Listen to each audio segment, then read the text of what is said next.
అధ్యక్ష ఈ సబ్జెక్ట్ మీద శ్రావణ్ గారు, రాజు గారు, నరేంద్ర గారు, సాంసరా గారు మాట్లాడటం జరిగింది అధ్యక్ష. వాళ్ళు మాడితే కాదు, గౌరవ సభ్యుల మనోభావాలన్నీ వాళ్ళు చెప్తాం జరిగింది. ప్రధానంగా నరేంద్ర గారు అడిగారు, శ్రావణ్ గారు కూడా అడిగారు, సాంసరా గారు కూడా అడిగారు అధ్యక్ష. తప్పనిసరిగా నాడు నేడు పైన ఒక ఎంక్వైరీ ప్రభుత్వం వేస్తుంది, అంటే ఎలాంటి సందేహం లేదు. అగ్రిమెంట్స్ ఏంటి, గతంలో ఎవరికి ఇచ్చారు ఈ వర్క్లు, ఎందుకు పనులు సరిగా జరగలేదు, నాసరికైన పనులు జరిగినాయి అనేది పేపర్లో కూడా గతంలో వచ్చింది. దానిపైన తప్పనిసరిగా ఎంక్వైరీ వేస్తాం. రెండోది సాంసరా గారు చెప్పినట్లు ఫేజ్ 1లో కొన్ని భవనాలు కట్టారు, కానీ అది మూసేశారు, అంటే వాడట్లేదు. ఏకంగా స్కూల్స్నే మూసేసే పరిస్థితికి వచ్చారు. తెలుగుదేశం, జనసేన, భారతీయ జనతా పార్టీ విధానం ఒకటి. ప్రభుత్వ పాఠశాలల్ని మేము బలోపేతం చేస్తాం. ప్రైవేట్ పాఠశాలలకి ధీటుగా ప్రభుత్వ పాఠశాలలు తీర్చిదిద్దాలనేది మా లక్ష్యం. అందుకే చంద్రబాబు నాయుడు గారి నాయకత్వంతో మెగా డిఎస్సి కూడా ప్రకటించాం. ఉపాధ్యాయుల పోస్టులు కూడా భర్తీ చేస్తున్నాం. నెక్స్ట్ ఇయర్ ఏదైతే స్కూల్ ఓపెన్ అయ్యే సమయానికి ఉపాధ్యాయులు కూడా పకడ్బందీగా మేము ఏర్పాటు చేస్తాం. దాంతోపాటు రాజుగారు ప్రధానంగా ప్లే గ్రౌండ్స్ ఏర్పాటు చేస్తే బాగుంటుందని కోరారు. ఉపాధి హామీ పథకంతో అనుసంధానం చేస్తాం. పవనంతో నేను చర్చిస్తాను. ఆయనతో పాటు మన స్పోర్ట్స్ మినిస్టర్తో కూడా ఆల్రెడీ డిస్కషన్ చేశాను. ఇంటర్ స్కూల్ కాంపిటీషన్ ఎట్లా పెట్టాలి, ఇంటర్ డిస్ట్రిక్ట్ కాంపిటీషన్స్ ఎట్లా ఏర్పాటు చేయాలి, కేవలం స్పోర్ట్సే కాదు ఆర్ట్స్ అండ్ క్రాఫ్ట్స్ని ఎట్లా ప్రోత్సహించాలి అని దానిపైన మేము కూడా డిస్కస్ చేస్తున్నాం. సాంసర్ గారు అన్నట్లు ఉపాధ్యాయుల్ని కూడా పెద్ద ఎత్తున హెరాస్మెంట్ జరిగింది. గత ప్రభుత్వం వాళ్ళకి అనేక యాప్లు ఇచ్చి వాళ్ళు అన్ని రకాలుగా ఇబ్బంది పెట్టిన విషయం వాస్తవం. పాదయాత్రలో కూడా ఉపాధ్యాయులను కలిశారు, వాళ్ళ సమస్యలు నాకు చెప్తాం జరిగింది.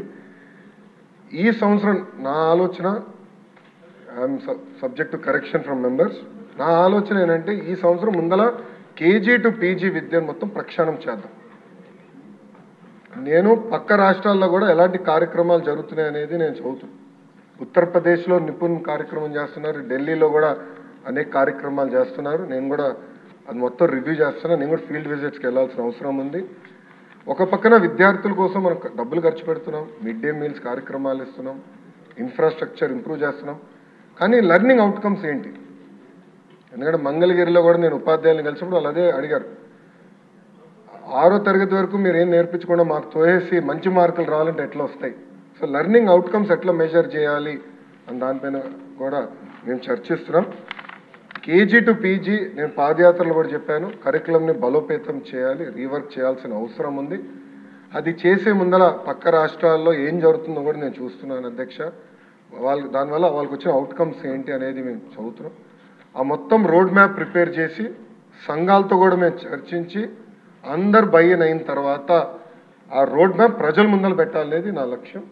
దాని తర్వాత ప్రజల దగ్గర నుంచి కూడా అభిప్రాయ సేకరణ చేసిన తర్వాత ఆ కార్యక్రమాన్ని మేము అమలు చేసి నెక్స్ట్ అకాడమిక్ ఇయర్కి తీసుకొస్తాం.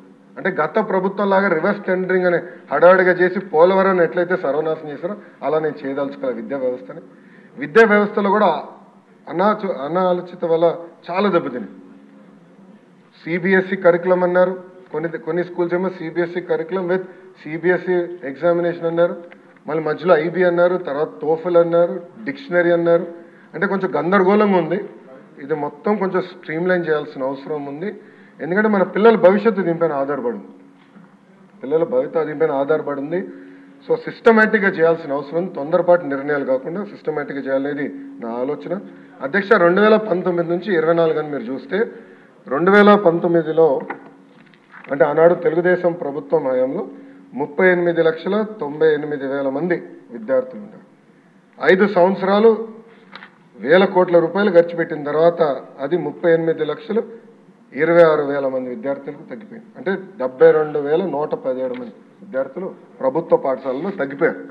ఇది కరెక్ట్ కాదు, అంటే ఎక్కడో లోపాలు జరుగుతున్నాయి, అంటే డౌట్ లేదు. అదేవిధంగా 117 జియో గురించి కూడా సభ్యులు నా దృష్టికి తీసుకొచ్చారు. అది కూడా మేము డిస్కషన్లో ఉంది. దానిపైన కూడా తొందరలోనే ఒక నిర్ణయం తీసుకుంటాం. కానీ ఎన్డీఏ ప్రభుత్వ ఆలోచన వెరీ క్లియర్. ఉపాధ్యాయులు నియమిస్తాం, ఆగిపోయిన పనులు పూర్తి చేస్తాం, జరిగిన పనులపైన తప్పనిసరిగా ఎంక్వైరీ చేస్తాం. Thank you. మంత్రి గారు కూర్చోండి. మంత్రి గారు సభ్యులకి వచ్చిన ఏంటంటే ఎంక్వైరీ జరగాలి, దానికి మీరు తీసుకొచ్చే చర్యలు ఇది అవసరమైన చెప్తే బాగుంటుంది నా ఉద్దేశం.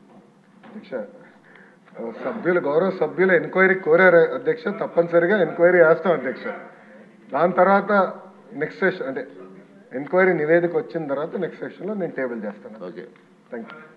లేదు శ్రావణ్ ప్లీజ్, శ్రావణ్ గారు ఒక్క క్వశ్చన్కి